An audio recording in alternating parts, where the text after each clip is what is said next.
1837. É um dia agradável de verão e um jovem cientista trabalha em seu escritório na Inglaterra. Ele analisa suas anotações e reflete sobre a natureza.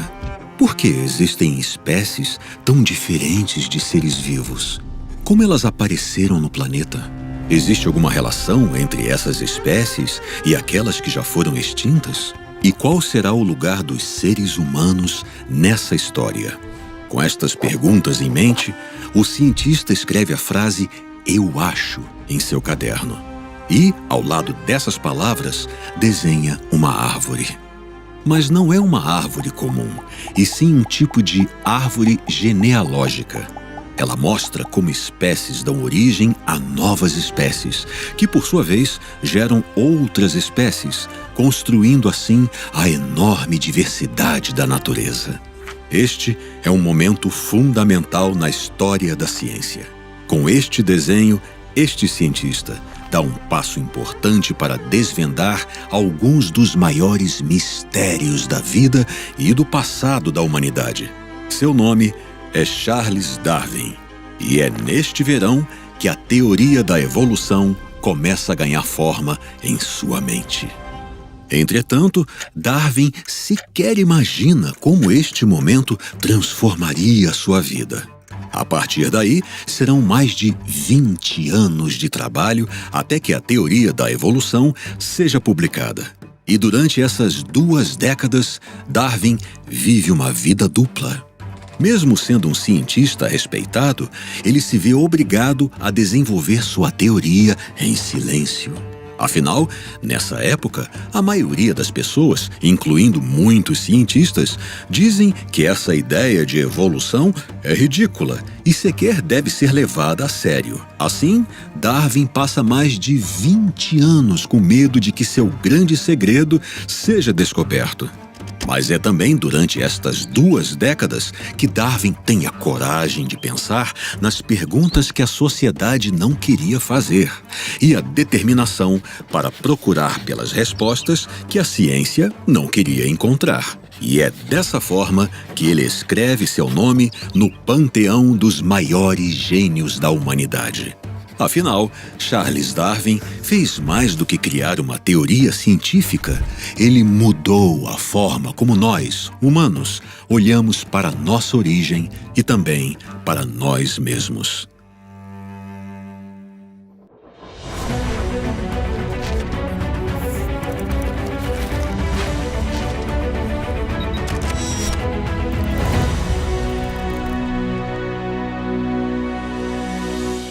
Olá, meus queridos amigos, tudo bem com vocês? Meu nome é Felipe Castanhari e hoje você vai conhecer a história de um dos cientistas mais importantes de todos os tempos, Charles Darwin, o pai da teoria da evolução. E somente essa teoria já daria um vídeo inteiro. Como é que o Darwin enxergou que os seres vivos mudam ao longo das gerações, dando origem a novas espécies? Mas a história de Darwin vai muito além dessa teoria. Sabia que muitas de suas pesquisas nasceram durante uma viagem ao redor do mundo, que incluiu o Brasil, e que ele sofria de graves e misteriosos problemas de saúde? Assista esse vídeo até o final para você entender tudo isso. Mas antes, se inscreva no canal para não perder nenhum vídeo. E você também pode me seguir lá no Instagram, é @FeCastanhari. Eu tô sempre vendo a mensagem de vocês por lá, então me segue lá para nós trocar uma ideia. E um agradecimento especial para todos os membros Super Saiyajin 3 aqui do canal, os nomes estão aqui, vire um membro também para ajudar a gente a continuar produzindo esses vídeos que vocês tanto gostam. Assim como Darwin revolucionou nossa compreensão da evolução com a seleção natural, o navegador Opera está evoluindo a forma como exploramos a internet. Dá só uma olhada nessa funcionalidade aqui, o Floating Music Player. Você pode ouvir suas músicas favoritas sem interromper sua navegação, arrastar o player pela tela e até mesmo colocá-lo fora do navegador. E se você gosta de multitarefas, olha só como é fácil comparar informações usando o recurso Split Screen, ideal para entender melhor teorias complexas como a evolução das espécies. Com o Tab Traces é fácil rastrear o histórico das suas pesquisas. Quanto mais escuro e sublinhado, mais recentemente você visitou a aba. Isso é perfeito para quando você está mergulhado em assuntos profundos, tipo as anotações de Darwin. E se surgir uma dúvida, basta apertar Ctrl+/ ou Command+/ para ativar a IA integrada área. Olha só, qual foi a descoberta mais importante de Darwin? Mostre essa descoberta para mim. Tá entendendo o nível? Ah, e por último, claro que você ainda vai poder personalizar seu navegador escolhendo seu tema preferido. O meu é o Midsommar, super chique e elegante. Então aproveita para evoluir também a sua navegação. Baixe o Opera usando o link aqui na descrição e descubra essas e muitas outras funcionalidades. Então já pegou o seu suco, pegou um lanchinho, então bora conhecer o cientista que mudou totalmente a visão que temos sobre a vida. Charles Darwin. Charles Robert Darwin nasce em 12 de fevereiro de 1809. Ele é o quinto dos 6 filhos do médico Robert e sua esposa Susana, da alta classe do interior da Inglaterra.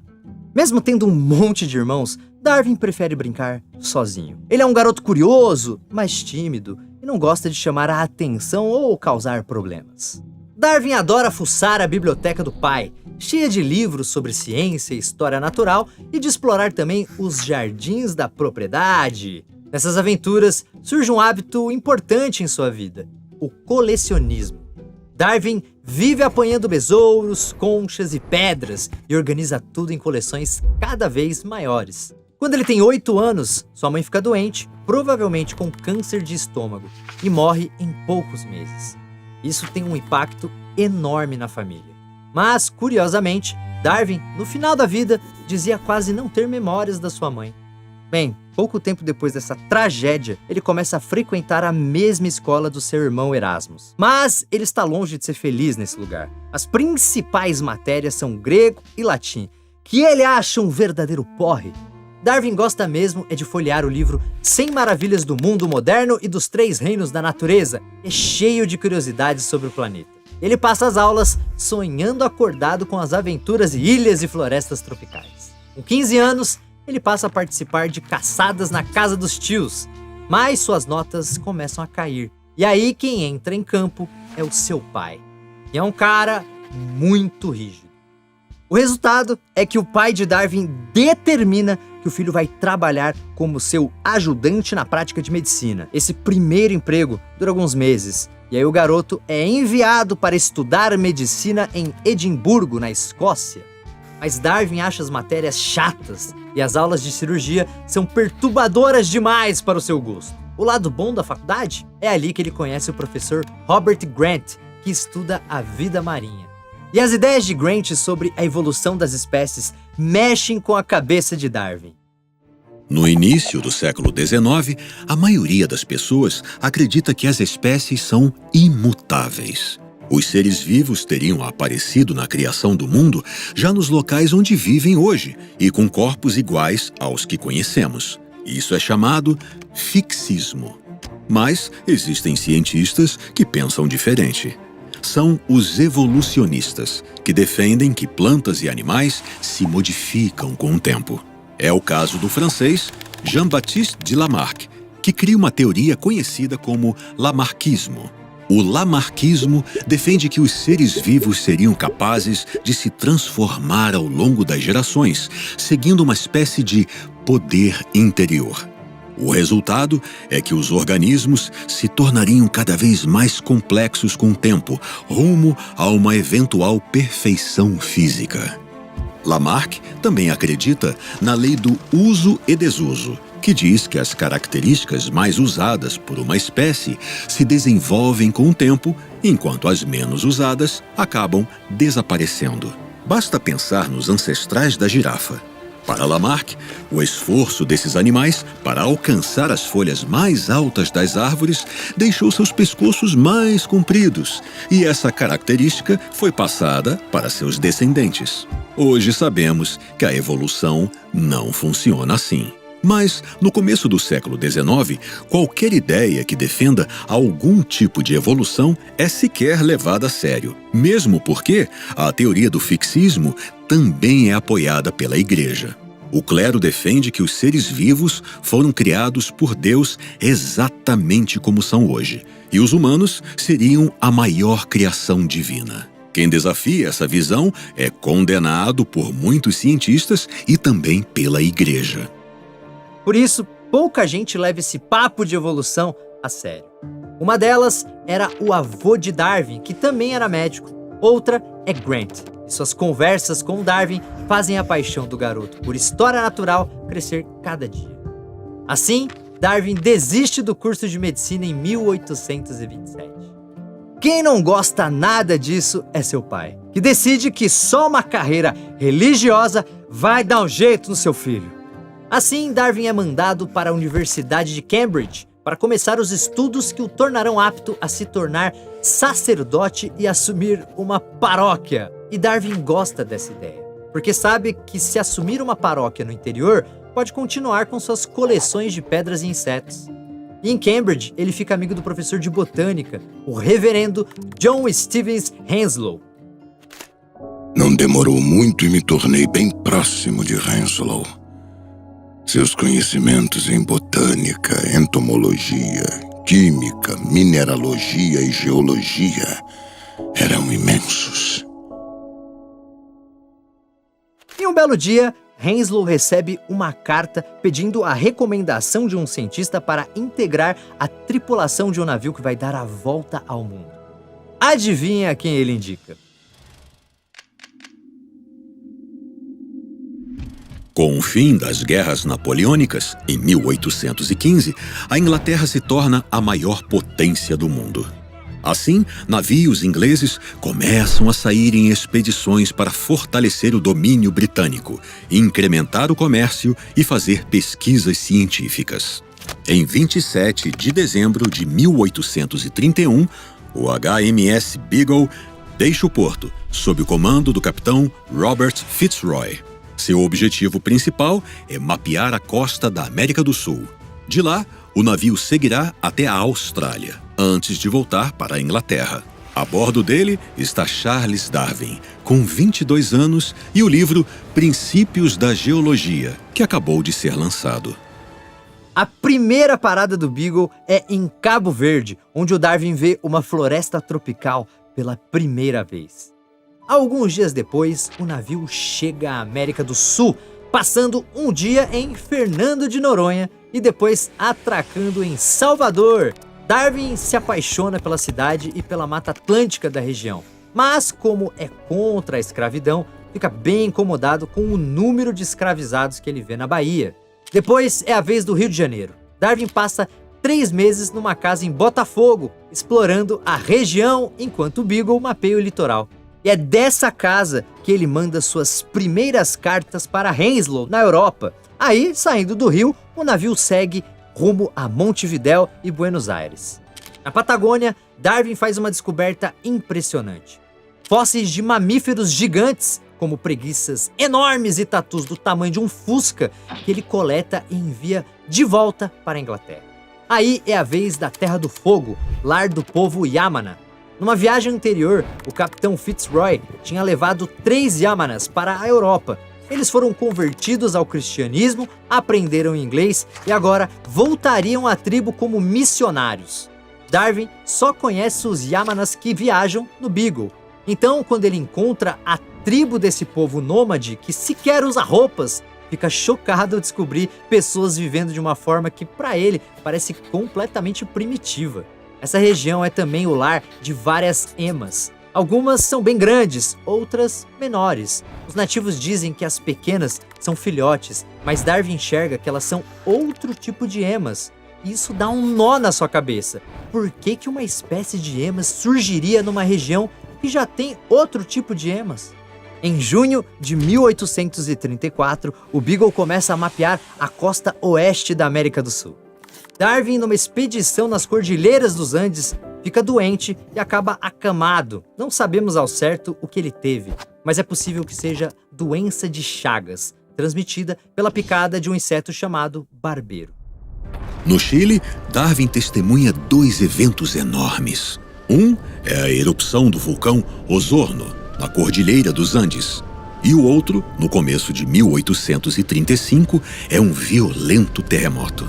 Após os tremores, Darwin descobre que o solo do litoral está 3 metros mais alto que antes do terremoto. O livro de geologia que ele lê na viagem defende que as terras de algumas partes da América do Sul se ergueram do mar, e Darwin percebe que acabou de testemunhar isso em primeira mão.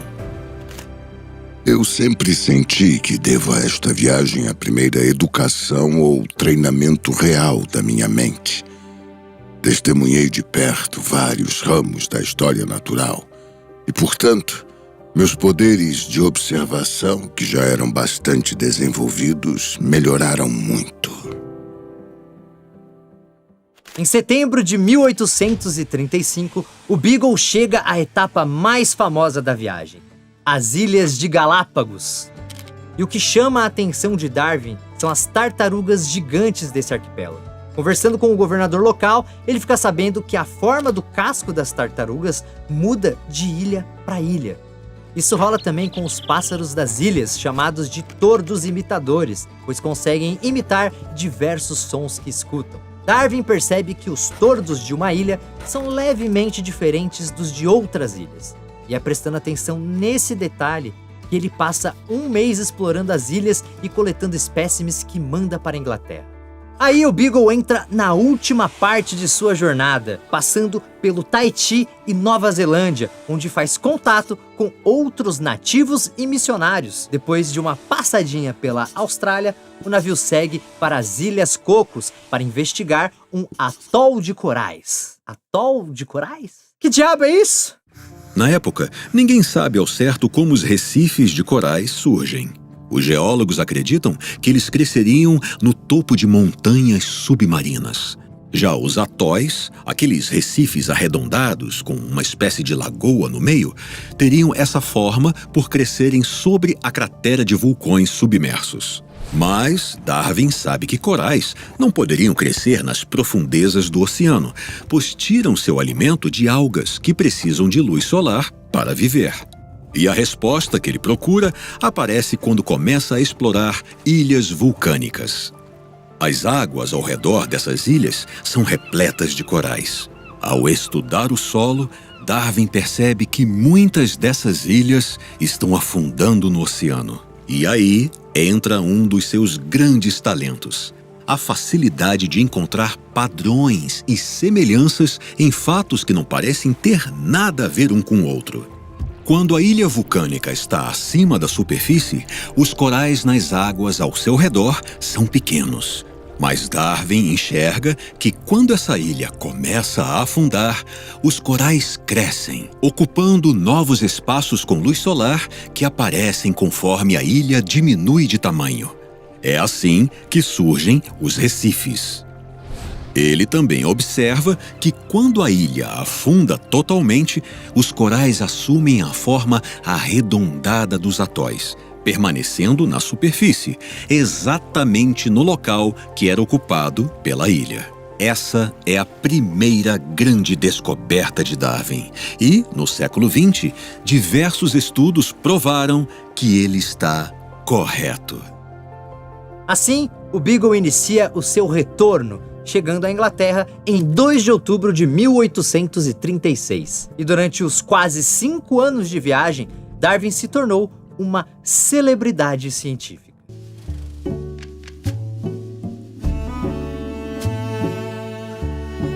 Enquanto Darwin viajava, muitos cientistas tinham lido trechos das suas cartas e ficado maravilhados com as coleções de fósseis e animais que ele mandava para a Inglaterra. Quando ele volta, todo mundo quer falar com ele. Uma dessas pessoas é o geólogo Charles Lyell, autor do livro Princípios da Geologia, que Darwin leu durante a viagem. O outro é um amigo de Lyell chamado Richard Owen, um anatomista e professor de medicina prestigiado e com acesso às instalações do Colégio Real de Cirurgiões. É nesse colégio que os fósseis da viagem são analisados. Um é um crânio de um animal parecido com uma capivara, só que grande como um hipopótamo. Outro é uma criatura que na época é vista como uma espécie de tamanduá, mas com o tamanho de um cavalo. A fama de Darwin cresce em 1837, quando ele apresenta um artigo na Sociedade Geológica de Londres, mostrando como as terras do litoral do Chile se ergueram do mar. O artigo é bem recebido e Darwin é aceito no conselho dessa sociedade. Aí ele mergulha em 2 projetos. Um é transformar seu diário de viagem num livro. O diário foi escrito durante a viagem, mas o trabalho não é fácil, porque Darwin precisa revisar e fazer correções no texto. O outro projeto é ainda maior: coordenar a produção de um guia de zoologia da viagem, com textos escritos pelos membros da Sociedade de Zoologia. O problema é que todo esse trabalho deixa Darwin exausto. E ele começa a sentir dores de cabeça, tonturas e irritações na pele. E, até hoje, essas crises de saúde de Darwin são um grande mistério. Isso começa durante a viagem, com enjoos que o impedem de trabalhar. De volta à Inglaterra, novos sintomas surgem: enxaquecas, tonturas, taquicardias e crises de vômito. A partir daí, Darwin precisa lidar com isso pelo resto da vida. Com a medicina da época, a causa dessas crises nunca foi diagnosticada. Hoje, algumas pessoas acreditam que elas seriam reflexo da doença de Chagas que ele possivelmente contraiu na viagem.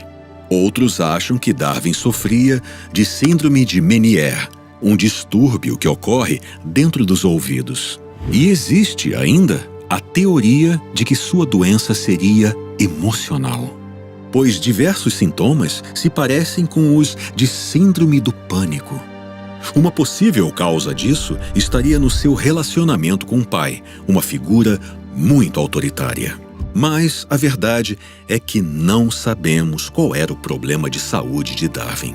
O que sabemos é que ele sofreu com isso a vida inteira.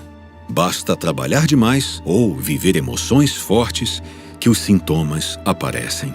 Algumas crises são tão violentas que duram semanas, às vezes meses. Nessa época, Darwin passa muito tempo em Londres, na casa do irmão, onde rolam vários jantares com suas primas. E ele começa a se dar bem com uma prima chamada Emma. Opa, será que vale a pena pensar em casamento? O quê? Sim, isso pode parecer estranho pra gente hoje em dia, mas casamento entre primos não é algo tão incomum na Europa do século XIX. E Darwin só pensa em se casar porque quer os benefícios disso. Afinal, estamos falando do século XIX, uma época em que mulheres são vistas como esposas e nada mais. Então ele faz uma lista com todas as vantagens de casar, como ter uma companheira e alguém para cuidar da casa. Depois, lista as vantagens de ficar solteiro, como não precisar visitar parentes da esposa. Assim, dessa maneira tosca, ele decide se casar. Então, no começo de 1839, ele e Emma se casam. 3 anos depois, já estão esperando o terceiro filho. O Darwin não perde tempo. Mas vem cá, ele consegue sustentar a família só com livros científicos? Bem, não podemos esquecer que Darwin nasceu numa família com grana, com money. E nessa época, o seu pai dá um conselho de ouro para ele: invista em terras! E esse acaba sendo a causa de uma grande mudança na vida de Darwin. Como ele detesta a agitação de Londres, compra uma casa no interior e se muda com a família em 1842. E aos poucos, vai comprando terras ao redor da casa, chamada de Down House ou Casa de Down. Então, ele vive de forma bem confortável, sem passar aperto com grana. O que ninguém imagina é que esse respeitado pai de família da alta classe e cientista promissor trabalha num projeto que muita gente acharia abominável. Darwin repara que os fósseis que encontrou na América do Sul lembram bastante tatus e bichos preguiça que vivem atualmente na região. E também fica impressionado com a análise dos pássaros das Galápagos. Os tordos imitadores de cada ilha são diferentes dos outros porque são de outras espécies. Em cada ilha das Galápagos existe um tipo diferente de tordo. Darwin desconfia que todas essas criaturas estão relacionadas de alguma forma. Os fósseis do passado estão ligados às espécies atuais, assim como os tordos de uma ilha têm alguma conexão com os das outras ilhas. O mesmo vale para as emas da Patagônia. As emas menores têm alguma ligação com as maiores. Quanto mais pensa sobre esse assunto, mais ele se convence de que o elo entre essas criaturas está no passado. Essas espécies são parecidas, pois são descendentes do mesmo ancestral, mas não são completamente iguais, porque se modificaram com o tempo. Elas passaram por alguma evolução. Assim, ele desenha a árvore que vimos no começo do vídeo. Os galhos mais altos representam as espécies modernas e os mais baixos simbolizam espécies antigas, todas ligadas a um único ancestral, representado pelo tronco. Em julho, comecei meu primeiro caderno de anotações sobre a origem das espécies. Algo sobre o qual eu havia refletido por muito tempo e em que não parei de trabalhar durante os 20 anos seguintes. O problema é que essa ideia de evolução está longe de ser bem vista. Um dos cientistas que mais detesta isso é justamente Richard Owen, o anatomista que ajudou a catalogar os fósseis e que ataca qualquer um que venha com esse papo. Então, Darwin decide manter a sua pesquisa em segredo, porque ele sabe que ela pode destruir completamente a sua reputação.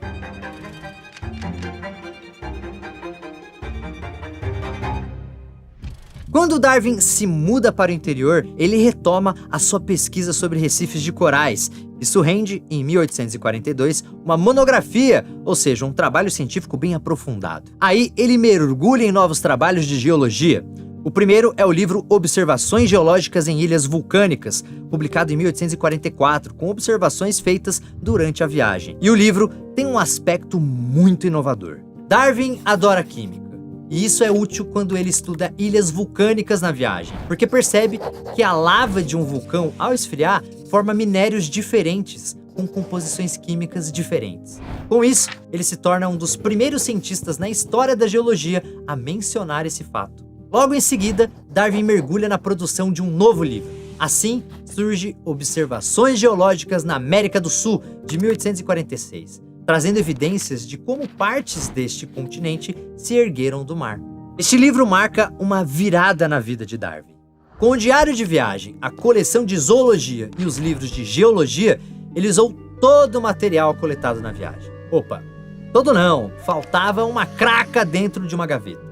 Sabe quando você está na praia e vê um monte de coisas que parecem conchinhas grudadas numa pedra? Aquilo são animais marinhos chamados cracas. E quando passou pelo Chile, o Darwin coletou uma craca e ainda não tinha dado devida atenção ao bichinho. Nessa época, os cientistas tinham descoberto que as cracas são parentes de lagostas e caranguejos. Como não existe um estudo aprofundado sobre esses animais, Darwin bate no peito e fala: "Deixa comigo." Como a craca é pequena, ele acha que o trabalho vai ser rápido. Só que não existe trabalho rápido na mão de Darwin. Afinal, um dos motivos dos seus estudos serem brilhantes é o cuidado que ele toma com todas suas pesquisas. Darwin lê muitos livros e artigos científicos.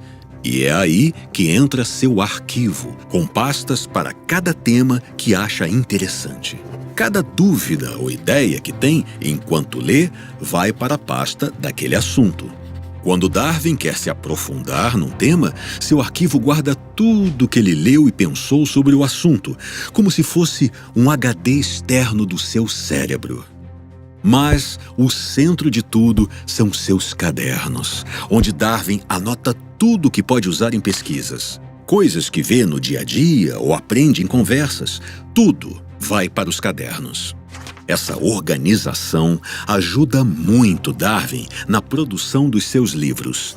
Primeiro, ele faz um resumo com os principais tópicos. Depois, estuda o material que possui sobre cada tópico até entender como abordá-lo. Aí sim, começa a escrever. Parece cansativo? E é, mas Darwin segue uma rotina definida, alternando trabalho e tempo de lazer junto com a família. E nunca abre mão das caminhadas no campo, que ele adora fazer enquanto pensa sobre seus projetos. Todo esse cuidado na pesquisa faz com que seus trabalhos demorem muito. Isso rola com as cracas, especialmente depois que o Darwin manda cartas para museus pedindo fósseis de cracas para comparar com aquela que ele coletou no Chile. Mas logo o excesso de trabalho faz sua saúde fraquejar mais uma vez. com enjoos e fortes dores no peito. E o medo que ele tem da pesquisa sobre Cracas não ser bem recebida pelos cientistas parece piorar ainda mais os sintomas. Quando essas crises começam, é Emma que cuida da saúde do marido. Mas dessa vez, nem ela consegue resolver e Darwin parte para uma clínica de hidroterapia, onde faz caminhadas e banhos de água fria para melhorar a sua circulação. Após algumas semanas, ele melhora e consegue voltar ao trabalho. A essa altura, ele já está estudando Cracas há 4 anos. A ideia é lançar 2 livros e o primeiro é publicado em 1851. Mas aí, a tragédia bate na porta da sua casa. No começo de 1851, Darwin tem 7 filhos. Na verdade, seriam 8, mas uma menininha nascida em 1842 morreu ainda bebê. Ele é um pai excelente, que adora ficar com os filhos e está sempre brincando com eles. Em 1849, sua filha mais velha, Anne, pega escarlatina, doença que é uma das principais causas de morte infantil na época. Ela nunca se recupera 100% e em 1851 morre com 10 anos. Darwin fica arrasado, porque morre de medo que seus filhos não sejam saudáveis, já que ele e Emma são primos. Mas a maior dor vem do fato de que Anne era sua filha preferida e muito apegada ao pai. No final da vida, Darwin se assume agnóstico, ou seja, acredita que a existência de Deus não pode ser negada nem provada. E um dos motivos de Darwin adotar essa visão de mundo é a morte de Anne. Ao perder a filha preferida, Darwin perde também qualquer tipo de crença.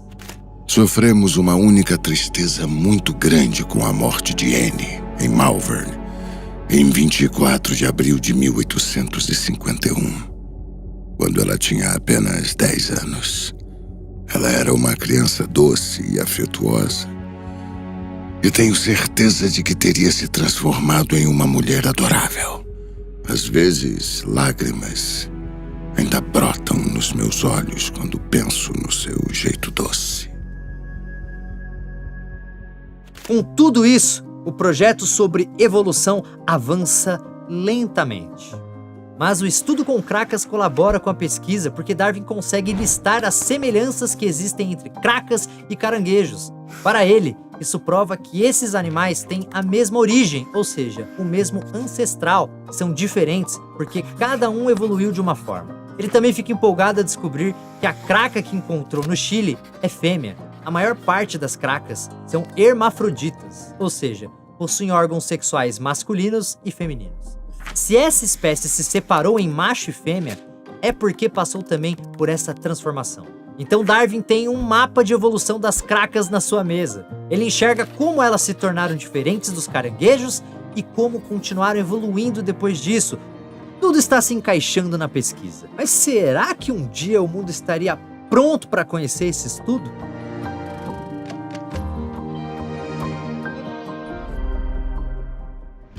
A resposta é ainda não. Mas as coisas estão mudando. Uma das causas é o livro Vestígios da História Natural da Criação. Escrita em 1844 pelo cientista Robert Chambers, a obra defende que os seres vivos se modificam com o tempo.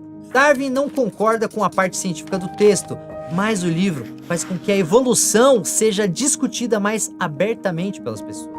Mas Darwin segue preso nas cracas até o seu segundo livro ser publicado, em 1854. Depois de 8 anos de trabalho, ele entrega a pesquisa mais extensa feita sobre esses animais e se torna a autoridade mundial no assunto. E ele acha isso ótimo, pois suas ideias sobre evolução vão ter mais credibilidade se ele for visto como especialista em zoologia e não em geologia. Ele também fica amigo de cientistas jovens e mais progressistas, esperando que, na hora certa, essas pessoas apoiem seu estudo sobre evolução. Darwin até compartilha suas ideias com alguns amigos, como o botânico Joseph Hooker. A maior parte deles, mesmo sem aceitar totalmente suas ideias, vê valor na pesquisa. Mas tudo é feito com muito cuidado, porque Darwin morre de medo que o mundo descubra o seu segredo. Além disso, Darwin ainda tem algumas dúvidas. Sempre que olha a árvore da evolução, ele se pergunta qual o motivo das espécies se modificarem. E ele encontra essas respostas em locais inesperados. Na época, muito se discute se, um dia, o número de pessoas no mundo não se tornaria maior que a quantidade de recursos do planeta, o que resultaria numa enorme luta pela sobrevivência. Darwin tem um estalo e enxerga que isso acontece na natureza, com seres vivos competindo o tempo todo por recursos. Aqueles com características que garantem alguma vantagem nessa disputa sobrevivem e passam essas características para seus herdeiros. Assim, Darwin se afasta de vez de Lamarck, que acreditava que as espécies mudam rumo à perfeição. Para Darwin, essas mudanças estão relacionadas às transformações do planeta. Se o ambiente está em constante mudança, as espécies também estão, e algumas são, eventualmente, favorecidas nesse processo. Então, os antepassados da girafa não esticaram o pescoço para serem perfeitos. Na verdade, aqueles que possuíam pescoço maior eram capazes de apanhar alimento nos galhos mais altos das árvores. Com isso, esses seres prosperaram na luta pela sobrevivência e essa característica foi transmitida aos seus descendentes.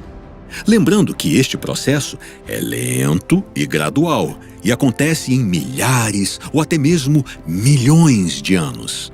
Outra inspiração de Darwin está nas fábricas inglesas. Ao invés de ter uma multidão de trabalhadores brigando por espaço para realizar a mesma tarefa, as fábricas da época apostam na especialização dos operários. Assim, seus funcionários são divididos em grupos, cada um especializado numa única atividade e atuando em seu próprio espaço. Com cada grupo ocupando um setor diferente e sem interferir com o trabalho dos outros, a fábrica atinge o máximo de sua capacidade. Para Darwin, as mudanças nos seres vivos fazem com que a natureza funcione como uma fábrica inglesa. Quando existem muitas espécies competindo no mesmo local, algumas passam a explorar novos nichos ou ecossistemas onde a competição é menor. Ou seja, essas espécies seriam como os operários que aprendem uma especialização e passam a atuar num único setor da fábrica, escapando da competição acirrada com muitos outros seres vivos pela sobrevivência. Então, a essa altura, Darwin já entende que as espécies sofrem modificações com o tempo, podendo criar novas espécies. E também sabe que isso acontece por causa da luta pela sobrevivência. Falta entender como essas mudanças começam a aparecer fisicamente no corpo de um ser vivo. Essa é uma resposta que ele encontra iniciando a sua criação de pombos. Darwin se torna especialista nessas aves, analisando órgãos e medindo ossos, e descobre que a natureza possui variações minúsculas, quase imperceptíveis a olho nu. Alguns pombos têm asas pontudas, outros plumagem mais fina. Isso resolve o enigma. Da mesma forma que criadores cruzam aves com essas diferenças para criar novos tipos de pombos, a natureza ganha novas espécies quando essas variações passam de uma geração para outra. Mas claro que nem todas as variações funcionam. As mais frágeis ou que geram problemas, eventualmente, desaparecem. E em 1858, Darwin está pensando sobre tudo isso quando o carteiro aparece com uma encomenda do naturalista Alfred Russel Wallace. Esse cara é amigo do Darwin e envia para ele o esboço de um artigo científico sobre como as espécies se modificam numa luta por sobrevivência. E Darwin quase cai para trás. Essas ideias são muito parecidas com as suas. Darwin é uma pessoa muito honesta e faz questão que as ideias do Wallace sejam apresentadas a outros cientistas. Aliás, ele é tão correto que até mesmo se coloca à disposição do Wallace para ajudar na publicação do artigo. Mas claro que ele fica muito chateado, porque vê o pioneirismo do trabalho que ele pesquisa há 20 anos entrar em risco. O problema é que alguns dias depois disso, seu 10º filho, um garotinho frágil que não tinha nem 2 anos, morre de escarlatina. Sem condições de pensar na carta do Wallace, Darwin deixa a questão com 2 amigos. O Hooker, aquele botânico com quem conversa sobre evolução, e o Lyell, que escreveu o livro de geologia que ele leu na viagem do Beagle. Os dois apresentam a um grupo de cientistas a carta do Wallace e resumos da teoria da evolução que Darwin tinha escrito anos antes. Assim, eles provam que Darwin não plagiou ninguém, e o resultado é um artigo científico assinado em conjunto por Darwin e Wallace. Isso muda as regras do jogo. Darwin passou anos escondendo suas ideias sobre evolução, mas a carta do Wallace obriga ele a sair desse armário científico. Tudo o que resta agora é publicar o seu livro enquanto essas ideias estão quentes no meio acadêmico. Só que o livro não está nem perto de ser concluído.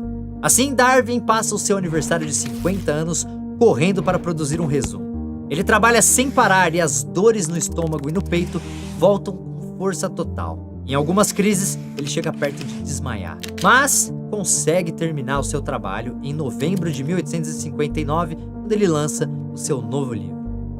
Dessa vez é um dos livros mais importantes da história, chamado de Sobre a Origem das Espécies. O livro condensa as principais ideias evolutivas de Darwin, mostrando que todas as espécies são descendentes de ancestrais comuns e se modificaram com o tempo.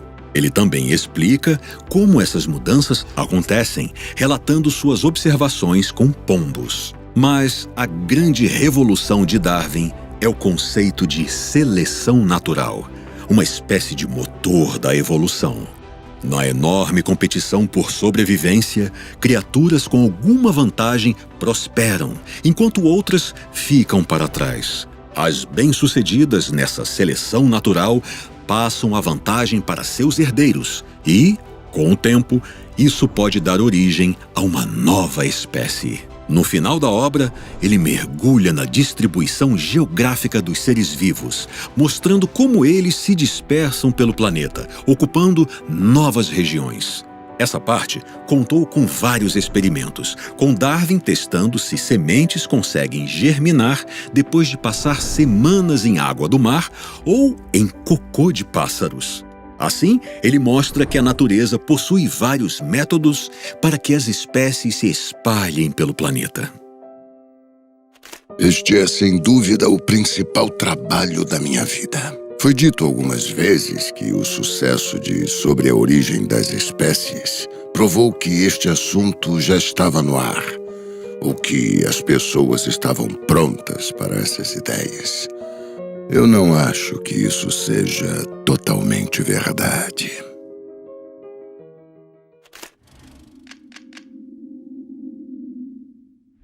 O livro Sobre a Origem das Espécies vende muito bem, mas divide a Inglaterra. De um lado, ateus e progressistas adoram as ideias do Darwin. Já do outro, religiosos e conservadores atacam o livro. Um desses ataques é publicado de forma anônima, metendo o pau na evolução e elogiando o Richard Owen, aquele anatomista amigo do Darwin. Sabe o que é pior? O Darwin descobre que o autor da resenha é o próprio Owen. Mas eles não eram amigos? Esse Owen tem tanta raiva assim da teoria da evolução? Ou é só inveja mesmo? Bem, o Owen é um cara brilhante e inclusive é o criador da palavra dinossauro. Mas é teimoso e muito arrogante e fica mordido ao ver as pessoas lendo sobre uma ideia que ele já criticou várias vezes. Aí ataca o Darwin dessa forma covarde. Depois da publicação de Sobre a Origem das Espécies, Owen se tornou meu grande inimigo, não por causa de alguma desavença entre nós, e sim, até onde posso julgar, por inveja do sucesso que o livro atingiu. E o que o Darwin faz a respeito disso? Nada. Ele não faz nada porque ele odeia polêmicas. O mesmo não pode ser dito dos seus amigos, como o biólogo Thomas Huxley, chamado de Bulldog do Darwin, porque defende as ideias do amigo com unhas e dentes. O resultado é que ele vai para cima do Owen e a grande briga dos dois gira em torno de gorilas. Owen faz questão de demonstrar que gorilas e humanos são totalmente diferentes. Mas Huxley não concorda com isso. Aí começa a briga, que termina quando Huxley prova que o cérebro dos macacos possui hipocampo, algo que Owen dizia que só existia no cérebro humano. Essa guerra dos gorilas é só um exemplo do racha que a teoria da evolução causa na Inglaterra. E o ponto central dessa divisão é Darwin, que se torna um ícone para os cientistas que querem apagar a visão religiosa da ciência. É nessa época que o termo darwinismo começa a ser usado, seja como elogio ou como ofensa pelos dois lados dessa briga. Mas e o Darwin nessa história? Bom, ele acompanha as brigas da sua casa no interior, não se metendo na confusão e entra numa fase bastante produtiva, estudando orquídeas. Darwin é fascinado pela forma como as abelhas ajudam na reprodução de flores. Quando a criação de orquídeas vira moda na elite inglesa, ele mergulha de cabeça nisso, escrevendo um livro sobre polinização de orquídeas por insetos em 1862. Mas esse trabalho tem um preço, e Darwin mais uma vez começa a ter dores de cabeça e enjoos. A pele do seu rosto começa a ficar muito irritada. E ele deixa crescer uma barba enorme para disfarçar os vermelhões. É assim que ele ganha aquele rosto de Papai Noel que é famoso até hoje. Depois seu interesse muda para trepadeiras e ele começa a cultivar essas plantas para entender como elas crescem. É um trabalho tão detalhado que ele usa até diagramas e cronômetros para entender o padrão de crescimento de cada espécie. Isso rende uma nova monografia em 1865. E Darwin continua fazendo pesquisas com a sua criação de pombos para entender como novos tipos de pombos surgem graças à seleção artificial, ou seja, a ação de criadores. Ele cruza espécimes diferentes e passa horas medindo bicos e ossos para ver como cada característica é passada de uma geração para outra, e finaliza a pesquisa em 1868 com o livro Variação de Animais e Plantas sob Domesticação. Mas vem cá, e a evolução dos humanos, que foi só mencionada de leve no Sobre a Origem das Espécies? Ninguém fala sobre isso? Bem, em 1856, a descoberta dos vestígios de um homem de Neandertal surpreende o mundo. E a briga entre Owen e Huxley, que mostrou que cérebros de humanos e gorilas são parecidos, esquenta ainda mais esse tema. Com um debate cada vez mais acirrado, Darwin decide entrar na conversa. O resultado é um dos seus livros mais importantes, A Descendência do Homem e Seleção em Relação ao Sexo, de 1871. No livro, Darwin mostra que somos parecidos com outros mamíferos, pois temos ancestrais em comum. E afirma que nossa inteligência é parecida com a de cães e macacos. Sim, somos mais inteligentes, mas apenas porque o desenvolvimento dessa inteligência garantiu vantagens para nossos antepassados. É como se nossa inteligência fosse um prédio de 10 andares e a de cães e macacos uma casa térrea. Nossa inteligência é maior, mas não é diferente. Ele também aponta que diferentes raças humanas são apenas variações dentro da mesma espécie. Todos os humanos são humanos, independente de cor de pele. Mas hoje sabemos que algumas ideias do livro estão erradas. Por exemplo, Darwin aponta que uma pessoa que vive na Inglaterra é superior aos indígenas da América do Sul. Uma visão preconceituosa que desconsidera que pessoas fora da Europa têm suas próprias culturas e saberes. Outro erro surge na parte sobre a seleção sexual. Darwin cria esse conceito para explicar que características não essenciais para a sobrevivência estariam ligadas à reprodução. É só pensar na cauda do pavão. O pavão não precisa ter a cauda bonita para sobreviver, mas para atrair fêmeas. Até aí, tudo bem. Só que Darwin pisa na bola quando leva essa questão para os humanos, dizendo que a competição por fêmeas deixou os homens mais fortes e inteligentes, enquanto as mulheres se tornaram apenas vaidosas. Sim, para Darwin, as mulheres ocuparem um segundo plano na sociedade é normal, pois ele enxerga que esse teria sido o caminho da nossa evolução. Peraí, então Darwin tem visões racistas a respeito de indígenas e também machistas? Sim. Mas não podemos esquecer que toda pessoa é um produto do seu meio. Darwin é homem, branco e cresceu na elite britânica. Por mais que ele tenha visões avançadas para o seu tempo, como ser contra a escravidão, ele dificilmente estaria livre de muitos pensamentos equivocados e atrasados típicos do mundo em que ele vive. Mas a grande polêmica do livro não é culpa do Darwin. Ele aponta que a seleção natural, ou seja, a competição entre espécies pela sobrevivência, não se aplica no mundo civilizado. Afinal, temos asilos, hospitais. Na civilização, o mais fraco não é obrigatoriamente extinto, como na natureza. Mas algumas pessoas interpretam isso de forma enviesada, defendendo uma ideia chamada de darwinismo social, onde pessoas mais fortes deveriam prevalecer sobre as mais fracas.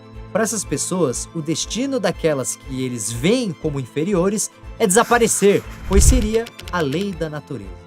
Mas que fique claro que Darwin é contra essa visão ridícula. Para ele, ajudar os mais fracos vai contra a seleção natural, mas é uma demonstração de empatia, algo que Darwin considera o elemento mais nobre da natureza humana.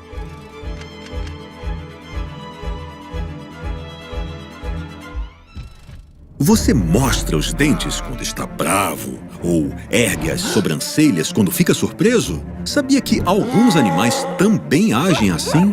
Isso é porque a capacidade de expressar emoções é mais uma prova de que possuímos ancestrais em comum com diversos animais.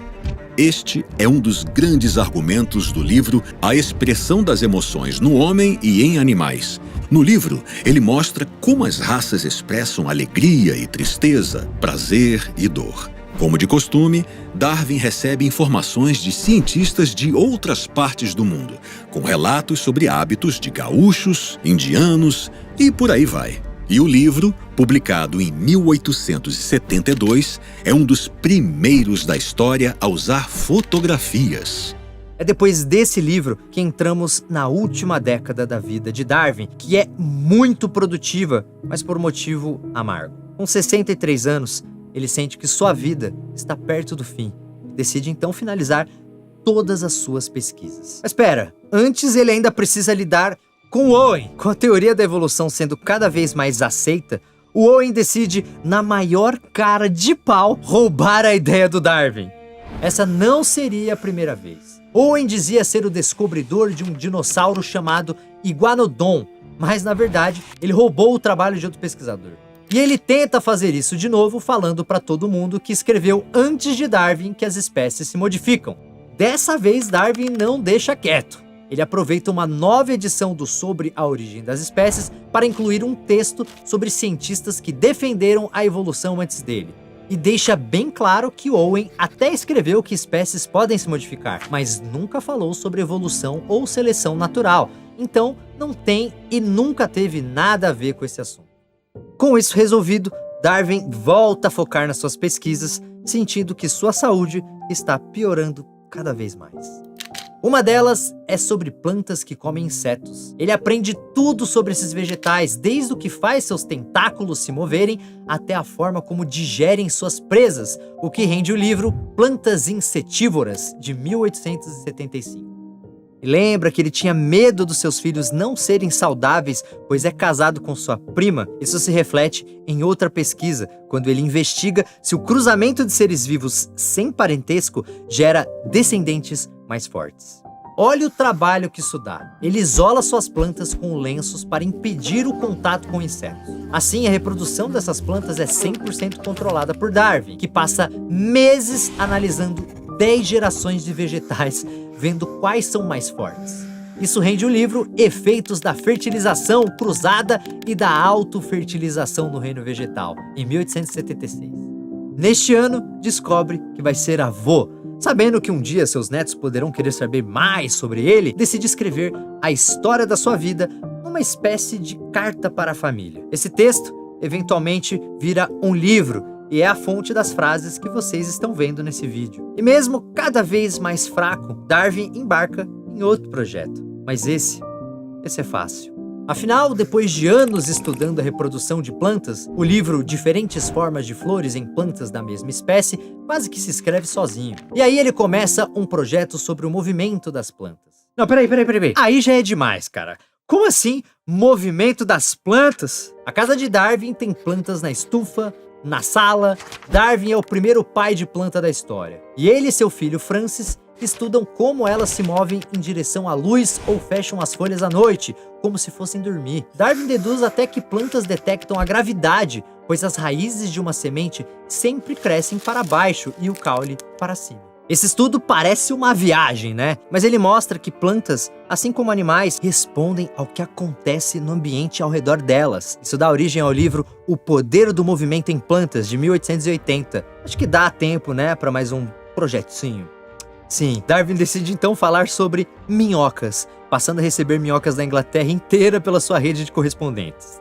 Dessa vez, ele conta com um ajudante especial. Seu netinho de 5 anos. Os dois descobrem que minhocas evitam a luz e adoram cenoura, mas o foco é a relação entre as minhocas e o solo, que dá origem ao livro Formação das Camadas Vegetais pela Ação das Minhocas, de 1881. Pronto, todas as pesquisas de Darwin estão finalizadas e publicadas. Durante 4 décadas, foram mais de 10 livros, com estudos inovadores sobre geologia, botânica e zoologia. Isso sem falar, claro, em Sobre a Origem das Espécies, que traz uma das teorias científicas mais importantes da história. Mas a sensação não é de dever cumprido. Sem novas pesquisas para fazer, ele se sente perdido e melancólico. E não tem vontade de começar um projeto novo, pois sabe que corre o risco de deixá-lo pela metade. Darwin pressente que seu tempo é curto. Essa sensação aumenta quando ele passa mal num passeio e descobre que seu coração está fraco. Daí em diante, sua saúde só piora. Com 73 anos, passa os dias respondendo cartas e jogando gamão com Emma. E está cada vez mais abatido. Em 15 de abril de 1882, Darwin passa mal durante o jantar. É o começo do fim. 3 noites depois, outra crise. No dia seguinte, sua consciência vai e vem. Num dos últimos momentos de lucidez, diz para Emma: Eu não tenho medo da morte. Nunca se esqueça da ótima esposa que você foi para mim. Diga a todos nossos filhos que não se esqueçam de como eles foram bons para mim. Depois do almoço, perde a consciência e não acorda mais. Às 4 da tarde do dia 19 de abril de 1882, Charles Darwin, o cientista que desvendou os segredos da vida, morre em casa, nos braços da esposa. A notícia da sua morte corre o mundo inteiro em manchetes de jornal. Seu corpo é sepultado na abadia de Westminster, ao lado de grandes nomes da história britânica e próximo ao túmulo do físico Isaac Newton. Milhares de pessoas, incluindo cientistas e colegas, estão presentes na cerimônia, menos sua esposa. Emma não vai ao funeral. Ela prefere ficar em casa, pois é ali que se sente mais perto do marido. E realmente, Darwin ainda vive em todas as partes da residência. Suas plantas, livros e anotações ocupam a casa inteira. Hoje sabemos que ele não está apenas nessa casa. Quando olhamos o seu trabalho, vemos que ele está presente no mundo inteiro. Graças às suas descobertas, Darwin está em livros e laboratórios mundo afora. E está presente na natureza. Olhe para um animal ou uma árvore e você enxergará uma pequena parte da teoria da evolução acontecendo diante dos seus olhos. Darwin está no passado, no presente e no futuro do planeta. Darwin fez muito mais que mudar a história da ciência. Ele desvendou alguns dos segredos da vida e, mais importante, teve a coragem de revelar o nosso papel na natureza. Isso é muito importante. Se sabemos quem somos e como chegamos aqui, podemos escolher de forma sábia o caminho que nossa espécie deve seguir. E Darwin adoraria que esse caminho fosse repleto de conhecimento e harmonia com as outras espécies que dividem o planeta conosco. Me lembro de estar na Terra do Fogo, pensando que o melhor uso que eu poderia dar para a minha vida seria com algumas pequenas contribuições para as ciências naturais. Isso eu fiz da melhor forma que consegui. E os críticos podem dizer o que quiserem, mas não podem destruir esta minha convicção. Pessoal, esse foi o vídeo sobre Charles Darwin. Se você gostou, deixe o seu like. E se você acha que esse vídeo valeu a pena, você pode fazer uma doação para o canal clicando aqui no botãozinho Valeu Demais. A sua doação ficará visível para todo mundo aqui nos comentários e terá a minha eterna gratidão. Muito obrigado pela sua audiência e não se esqueça de clicar aqui do lado para assistir o nosso último vídeo sobre a cientista que descobriu a radiação, Marie Curie. É só clicar aqui do lado aqui. Um beijo para todos. Tchau! Lembrando que toda pesquisa e revisão do canal é feita pelos especialistas do FTD Sistema de Ensino, uma parceria que nos ajuda a trazer sempre o melhor conteúdo para vocês.